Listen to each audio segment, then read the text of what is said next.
Welcome to Backstage Pass with Gail Davis, your invitation into the world of keynote speaking and event planning expertise. Join us as we pull back the curtain and dive into exclusive interviews with speaking industry experts. From seasoned speakers to master event planners, we're here to provide you with the ultimate backstage experience. Get ready to unlock valuable insights, tips, and strategies that will elevate your events and leave your audience inspired.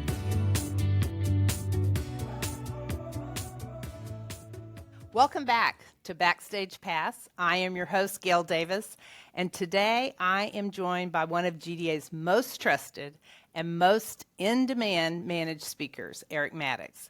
I've had the privilege of working with Eric Maddox for over 15 years, and in that time we've booked him, I think it's 108 times, and that track record tells you two things. One, clients love him, and two, he consistently delivers. And his presentation has evolved a lot, and I hope we'll get into that a little bit later. His background is extraordinary. He is a graduate of Ranger School and a jump master. He served as an infantry paratrooper in the 82nd Airborne.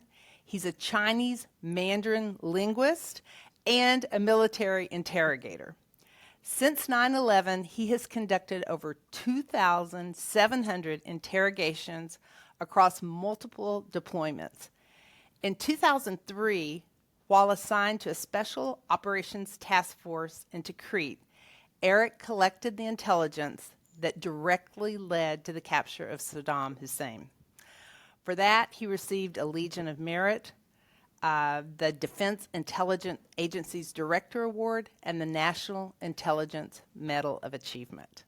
But what makes Eric's story so compelling as a keynote speaker, it's not just the Saddam story, it's how he translates those experiences into practical tools that all audiences can apply right away. And that's why he's so consistently rebooked. People work with him and they want to work with him again. And I'm just thrilled to have him today on the podcast to talk about that. Welcome, Eric. Thank you, Gail. Always great to talk with you. I know. You were in the office last week, and I just got all re-energized about what's going on with you. It's been fun to see it evolve over the years. I know in the beginning, you're most well known for the Saddam Hussein capture. Mm-hmm. But can you talk about how that's morphed over time and how you've gone into this empathetic listening and the topic of trust? I just think that's fascinating. Sure. So with the capture of Saddam, I was hired as the first ever civilian interrogator by the Defense Intelligence Agency. So Saddam was captured in 2003, and then I get this opportunity to be a civilian interrogator for the DIA. I keep doing all these deployments. And it was about 2012, I was asked to tell my story to a company, which was great. And then they said, oh, by the way, we'll pay you. I'm like, well, that's awesome. I didn't know people did that. Yeah. And so I met with this group. They wrote and they paid me, and it was fun. Then I get introduced to you, and you kind of explained to me this world of keynote speaking. So I love telling the story, Saddam, but I consistently kept getting asked, but how did you do it? That listening piece, and so I realized it's like the story of Saddam is exciting and fun, but people want something they can take away. And what they really want to know is how do we improve our communications to be better listeners, to build trust in partnerships? Mm-hmm. So since then, I just wanted to hone this process. So business leaders, people who want to set culture, sales organizations, they can build better trust in partnerships by being better listeners. Yeah. You know, it's so interesting because it's like a pendulum sometimes when you're talking to someone that's planning a meeting. Sometimes they're like, oh, we want inspiration. And sometimes they're like, we want take-home value. But I think what you've done is you've married the two. And I think that's where the real value is. Can you talk a little bit more about the whole technique of empathy-based listening and what it looks like and why it is so powerful in building trust? So the empathy-based listening, it's what I call the communication process to build the highest level of trust in any relationship. When I began my work as an interrogator on that Delta Force team in 2003, I was struggling to gain cooperation of prisoners. Hmm. We were taught all these, people call them interrogation techniques. It's the same techniques we learn in business and sales. It's this idea you're going to meet with somebody, you're going to build good rapport, and then you're going to give them overwhelming data, sort of in a platform that says, I know what we're doing, I know what you're going through, here's the solution, trust me. Well, that doesn't work. And it didn't work at all with interrogations. And what I started to realize from my prisoners, because they would consistently listen to my pitch, of which we were going to help them, they were in a lot of trouble, and they would go, Eric, you don't get me. You don't get me. And then I had a prisoner say, Eric, you don't get me, and you don't want to get me. And it was that gut punch working with that prisoner that made me kind of realize, wow, this guy's right. I'm not sure I know how to do that. And I can't get anywhere in this relationship until I get them. What does that mean? So, what I started to work on, and during that deployment, was realizing that when people speak to us, there's these words, terms, or phrases, and I call those breadcrumbs, that they want us to hear. But the breadcrumbs aren't the essence of what somebody's trying to tell us. It's a test. It's a test. When two people talk, it's kind of a potential partnership.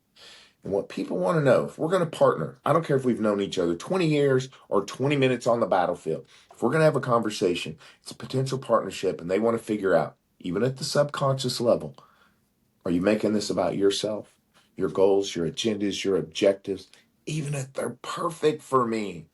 Or do you have the ability to seek to understand what it means to be me right now?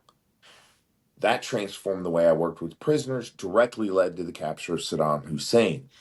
Well, fast forward to business. Think what we're trying to do is we're building partners in business. We know our value proposition, but are we going too fast to pitching? Are we actually listening? Are we passing the empathy based listening test? So then, Gail, so I do my research and I realize there are people like Dale Carnegie who have this figured out, like How to Win Friends and Influence People. And I love that book. But I realized in Dale's book, it doesn't tell us how to do it. Like, let's say we're bad. What are the step by step process? And so I've spent the last 20 years developing that process so we can take it and use it in every conversation to build trust. I mentioned earlier that you were in our office last week, and I think it's so wonderful how this does translate to any industry. Because without giving you any warning, I was like, hey, what advice do you have for us in sales? And we just morphed into this, what would you call it, role play. It was a role It play. was, it was a role play. And it was so basic, and everybody was like, oh my gosh, I do that, or oh my gosh, I don't do that, or that was so simple. And I just loved it. So I really want to say that because I can't think of an organization that wouldn't benefit from this message. Sales, leadership, and I guess that's a big question for you. When you look at your calendar, which I know how full it is, it's unbelievable. I'm so happy for you that it has worked out Thank this you. way. Um, but what would you say? Who are the main audiences that are calling you in, and what are they calling you in for? I think that always helps people listening think about their own organization. So the groups that I connect with the best, this may seem like a general statement, but it's any organization in which their value proposition is spearheaded by trust. Okay. Can we trust you? Right? Because we have to get under the misunderstanding.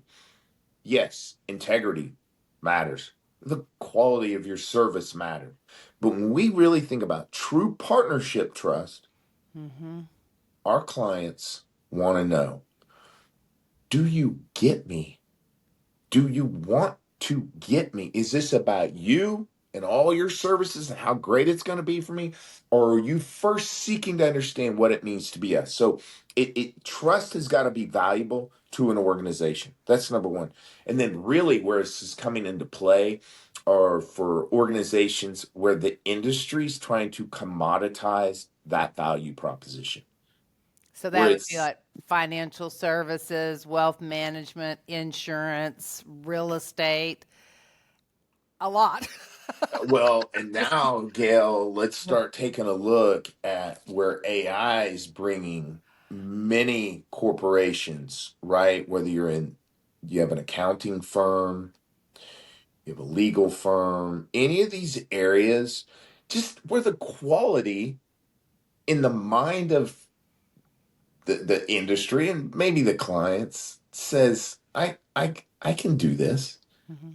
Because many times as in an industry, there was a gatekeeper. Yes. I I needed your firm to get us to even do this service. Those gates are being opened. Yeah. But what's never, ever, ever going to be taken away is for our clients to say, your service is pretty good. I can get in the gate, but your service, once we get inside that gate, is really good. But you get me. And you prove to me every time. So, yes, sales, leadership. What I also like, it's culture building. It is. They want to know every time I'm with you, this group, this firm, you all just seek to understand where I am right now. So, culture, I think you have one keynote where you really focus on the power of teamwork. And that comes out of your military experience, but you've said you learned how to lead from below. Can you explain what that means and how leaders in business can apply that? Yes, so I was an interrogator on a Delta Force team. So I hope that sounds cool, right? It's like, wow, that's awesome. Well, let's get this straight. Delta Force operators, they are cool. They're legit. It's like the elite element of all special operations, which fall under this cool umbrella of the infantry, which falls under the coolest segment of the United States military. They're cool.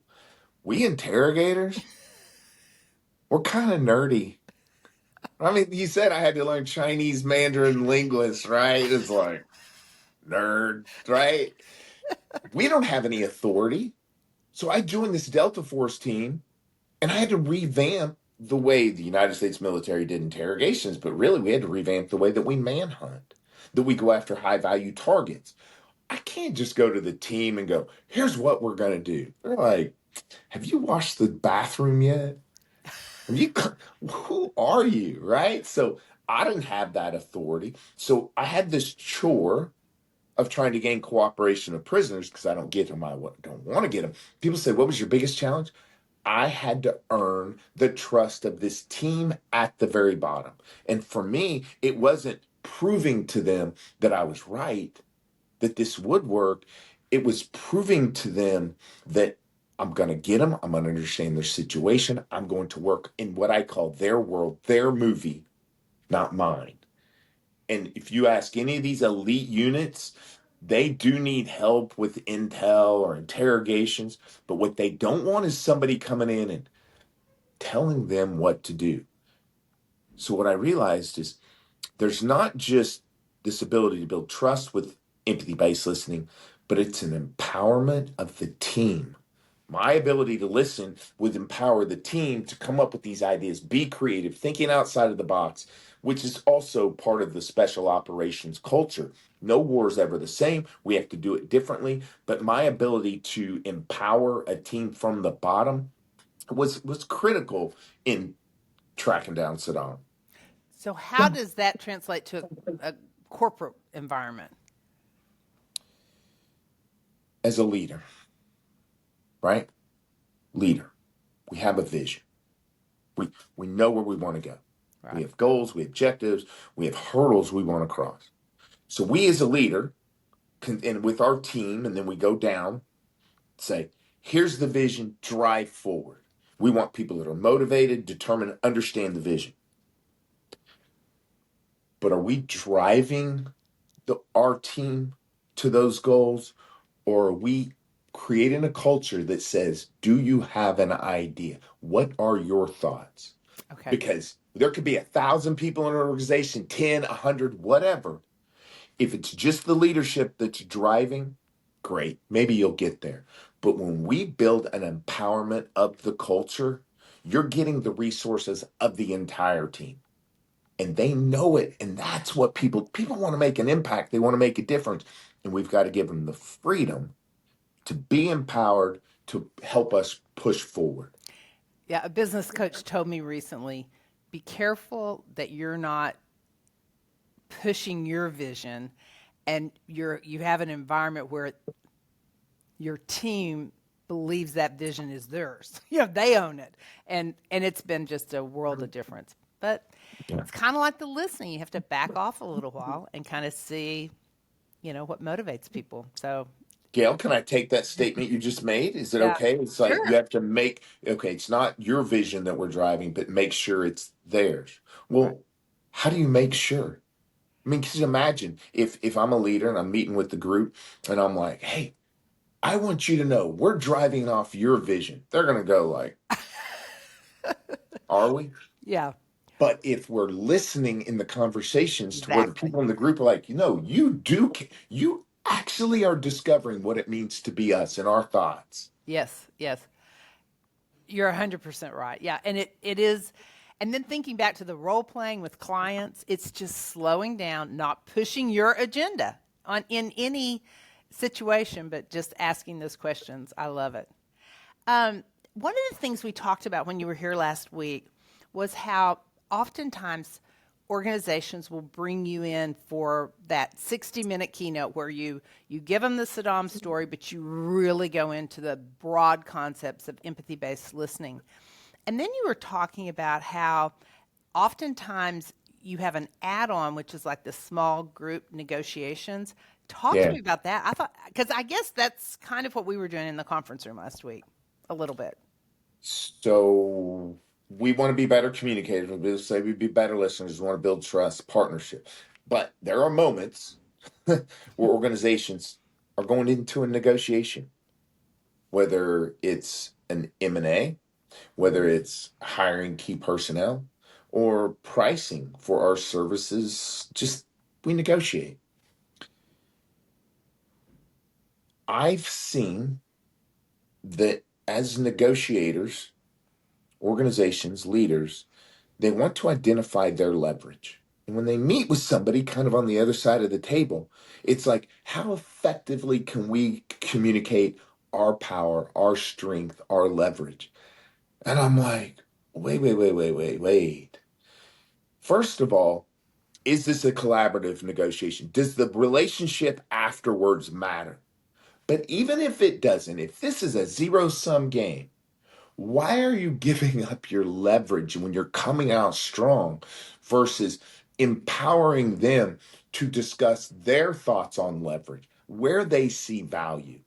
And it's problem, the reason I love training negotiations, they're nervous. The people get nervous. There's a lot of intensity. And it's like, I want to get my words out. I want to say this. And it's like, not only is it, we can say slow it down, relax, but if you don't have confidence in your process to discover during a negotiation, good luck being relaxed. Because for some people, this is the biggest deal they'll ever have in their life. So I love that training, those workshops. How long do those typically last? I prefer 2 hours. Okay. So think about it, Gail. If I get the opportunity, let's say on a Thursday evening to do the keynote, and Okay. it's fun, right? We're going to talk about the story of Saddam. We're going to learn the empathy basis, and we're going to leave there going, man, I'm trying this. Yeah. So that's sort of lays the foundation. Then the next morning, where it's still fresh in our mind, right? We probably tested this out with our spouse or our buddies, and then we go, but let's take this into the intensity of a negotiation. And they don't even have to be collaborative, right? They don't even have to be partnership. We can do partnership negotiations. We can do zero sum game negotiations. We can have the intensity of time, right? But if you get 2 hours off the foundation built the night before, we can move the needle. And is there a lot of role playing in that workshop? Oh, Gail, I don't know how to train without role playing. I mean, let's take it to the mat, Uh-huh. I love right? it. We gotta go for it. I love facilitating role plays. What about the size of the group? Does that impact it for the Great. training? That's a great question. So imagine negotiations. Yes, we've narrowed down the scope of this conversation from broad empathy-based listening to negotiations. It comes down to, does everybody in the audience do the same negotiations? Gotcha. So for a single organization, if everybody does similar negotiations, you can have 500 people. But if it's a mixture of different industry business Gotcha. leaders, Yeah. really you want to keep it under 30, because I need to let everybody give their try and their perspective, at least so we're covering most of the industries. That must be so energizing because you're thinking on your feet new every time. So I love presenting, right? Because I believe in the power of this. Since I retired from the Defense Intelligence Agency, I've had the opportunity to help people with their negotiations. And over the last 10 years, I've done approximately $12 billion of finished deals for negotiations. And I say it, it's kind of that one thing that gives you that juice, Uh-huh. right? Is to help people come across these really difficult situations. Well, from that experience, I'm like, but I can train you to do it, and you can make it part of your culture. And now you have it, and now it's yours. So That I is love it. so cool. So you were in town last week. You came by the office, and then you had an evening event. And I want to share with you what the client said because there's nothing like knowing what the in person has to say. Good, because I want everybody. I don't know what they said, so I can. Yeah, this is brand new. Eric Maddox is amazing, all caps. I learned more from listening to him than I could have imagined. How about that? And then one of our team members, Taylor, was in the audience and she came back and said, he is so high energy. He has so many stories. He has so much wisdom. He really gives it his all. The audience was surprised they weren't just hearing a war story, but they were gaining life lessons. Cool. You just I made my mean, day. Yeah. so I think that is so cool. So, one of the questions I'm always curious about, that's what we heard the next morning. But you've been doing a lot of these presentations. So, when it wraps up, everybody claps, and then, some people always approach the stage. They always want to come talk to you. What are those people talking to you about? What are they saying? Um. So hopefully they're good compliments. Hey, this has changed my life. I'm going to take this and use it today. But what I hope for is they say, I'm the leader of an organization, a team. We want this. Mm-hmm. Eric, you gave me some stuff. I can use it, but this is gonna fade my mind. Come bring us the process that cements this. Like, we want this to be part of the culture. So that's my goal, because everybody wants to make an impact, and I want to make an impact on a one night presentation. But really, I just would love to hear somebody 2 years down the line, and they shoot me an email and say, "You've changed my life. You saved my marriage. Yeah. You've helped us find the foundation for a culture of our company." Yeah, some of these, you mentioned that about a marriage. And I think that's a really interesting point because it's obvious that sales negotiates, and it's obvious that every organization needs a culture. But what are other areas in our lives, our personal lives, that we really need to be a skilled negotiator? So I don't love using the word negotiator Okay, when it comes to personal relationships. that's fair. And it's simply the stigma. Listen, negotiations, partnerships, it's all around the foundation of trust, Okay. right? So let's look at a married couple. Hmm. We have to compromise. So you'd say, oh, that's a negotiation. Yeah. But there's a stigma that we want to win. Well, you want to win what? We, hopefully, as spouses, we want to strengthen the relationship. We want to win by building the trust of our partner. Now you would say, well, you're married. There's trust there, right? Well, it's almost like somehow that legal bonding has allowed us to go, yeah, I kind of get what I want. They get what they want. We do compromise, but blah, blah, blah, blah, blah. And it's like, wait. You say the passion, right? I'd love that I do have passion because I believe in this. Where should we have more passion to build a stronger relationship than with our spouses?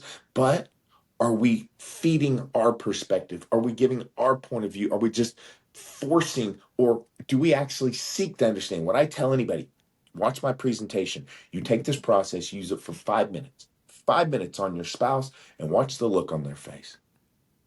I've had hundreds of spouses come to me and say, I tried this on my husband or my wife.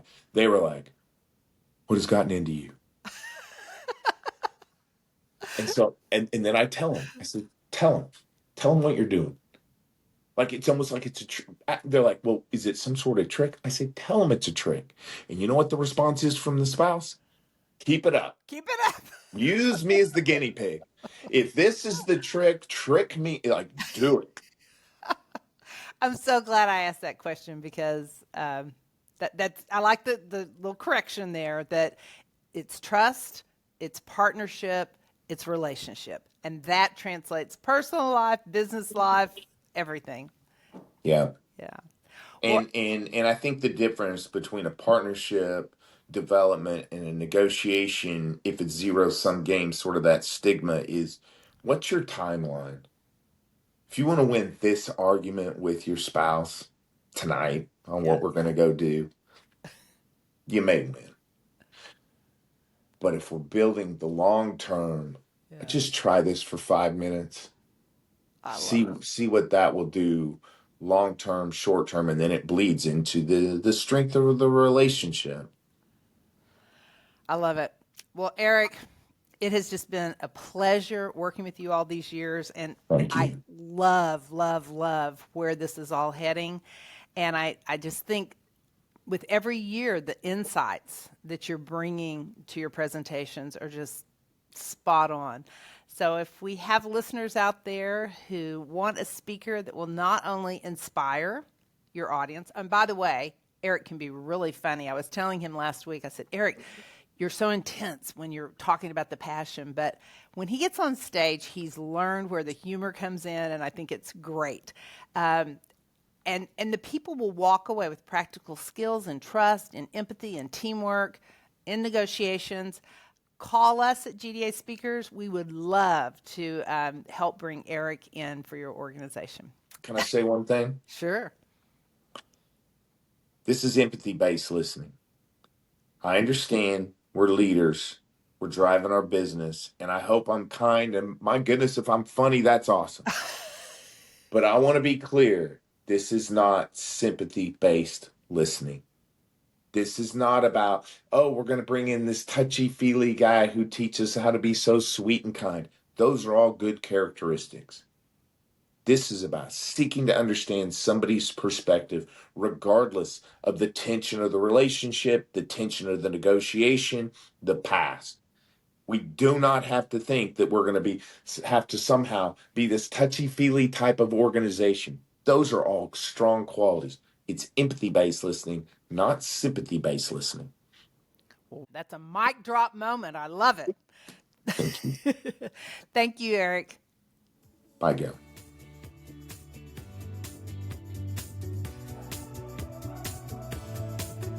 Thank you for joining us on Backstage Pass with Gail Davis. Tune in for more exclusive interviews and pro tips to elevate your events. Don't forget to subscribe and share your thoughts with us. We'll catch you next time behind the curtain on Backstage Pass.